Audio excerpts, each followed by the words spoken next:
అయ్యప్ప భక్తుల్లో కూడా చైతన్యం రావాలి. ఇదంతా కూడా ఏంటంటే ఇదంతా ఎవరికి వాళ్ళు మనము దేవుడి పైన భారం అని చెప్పేసి వెళుతున్నాము వస్తున్నాము.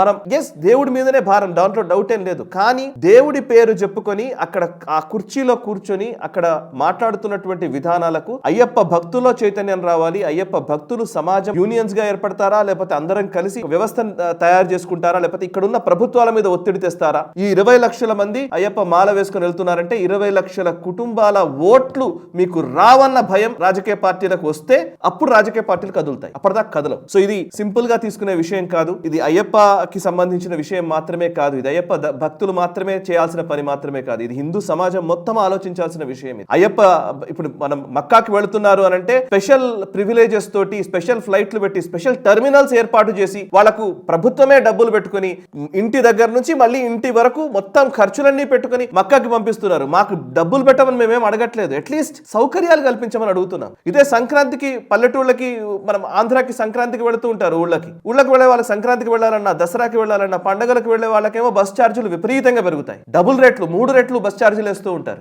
ఆ ట్రావెల్స్ కూడా అట్లాగే ఇష్టం వచ్చినట్టు డబ్బులు వేస్తూ ఉంటాయి. ఇప్పుడు అయ్యప్ప దీక్ష కోసం వెళుతున్న వాళ్ళకి ఎయిర్పోర్ట్ ఫ్లైట్ లో వెళ్ళాలనుకుంటే డబుల్ రేట్లు, ట్రైన్లలో కూడా టికెట్లు దొరకవు. అన్ని ప్రాబ్లమ్సే. టికెట్లు ఎట్లాగూ రేట్లు పెంచుతున్నారు. అట్లీస్ట్ సౌకర్యాలన్న ఇవ్వండి. యాక్చువల్లీ ఇవి జరగాల్సిన అవసరం. ఇది హిందూ అజెండా